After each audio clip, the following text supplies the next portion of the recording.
কি অবস্থা বন্ধু, কেমন আছিস? ওই বেটা যা, তুই এনে কে? তুই কেন লোক হাত মিলাস? কিরে বন্ধু, তুই আমার ধাক্কা দিলি কে? তোরে ধাক্কা দিব না কি করব?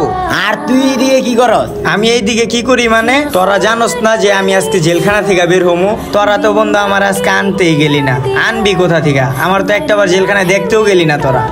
এই বেটা এই দিক তাকা, তোর লগে তো আঙ্গ লগে সম্পর্ক ওই দিনই শেষ, যেদিন তোরে পুলিশে ধরে লয়ে গেছে। আর তুই যে কস তোরে আমরা আনতে যাবো, দেখতে যাবো, তোর ফ্যামিলি তো তোরে কোনোদিন দেখতে যায়, আমরা তোরে আবার কি আনতে যাবো? দেখ ভাই, তোর একটা কথা কই, তুই হইছ তো একটা জেলখানা আসামি। তুই আঙ্গ লগে খারাইস না, মানুষ খারাপ কইব। যা আঙ্গ চোখের সামনে তো সর, আর এদিকে বিরিস না, যা আনতে যা। কি বন্ধু, তোরা আমার লগে এরকম করতাছস কে?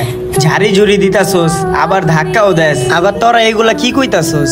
আমি তোকে পাশে খারাইলে তোকে মানিজ্জত যাইব গা। এখন আমি এতটাই খারাপ হয়ে গেছি গা তোকে নজরে। তোরা তো সবই জানোস আমি ইচ্ছা করে মার্ডারটা করি নাই। তোরা সবকিছু জানার পরেও আমার সাথে এরকম করতাছস। তোরা অতক্ষণ দূরে কি কইতাছি, তোর কানে যায় না? যা আন দিয়ে যা।